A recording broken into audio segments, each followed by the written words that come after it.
So what does it look like when God does not bless something? Now, it's very interesting in the first chapter of Genesis. We talked in the last video about how that God blessed Adam and Eve. He blessed mankind in the garden. And then we talked about that involved an assignment, an ability, and anticipation. But that wasn't the only creatures that God gave that blessing to. If you look on the fourth day of creation, the Bible says that God blessed the fowls of the air and the marine life. And he told those fish and he told those birds, he blessed them and said, be fruitful, multiply, and fill your respective domains. Birds, go do your bird things and populate the air. Fish, go do your fish things and populate the waters. And he blessed them. But the thing that's unusual about it is if you look on the fifth day of creation, nowhere do you see God blessing the land animals in that way when he created them.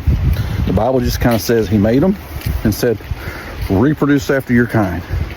So God did not give a unique blessing to the land animals when he created them. Now, I believe part of the reason that is that the land animals were going to populate the exact same sphere that the humans were. And so God said, well, I don't want these animals over any humans because I'm going to give it to them to have dominion over.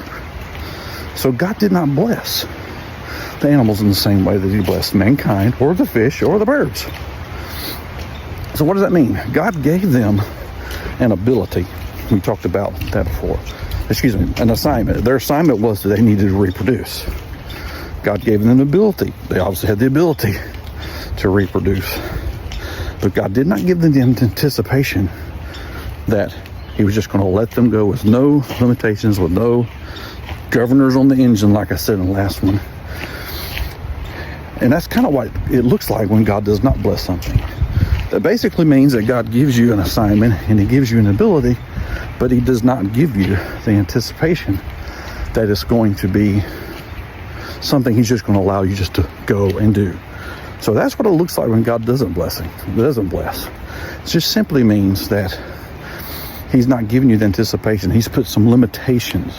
He's put some boundaries on you so that you're not being as productive or as fruitful in your life as what you'd like to be. So we all want the blessing, but I think we all have seasons in our life to where we don't always have that blessing in the way that we have on other things. So what does it look like to not have a blessing? I think that gives us an idea.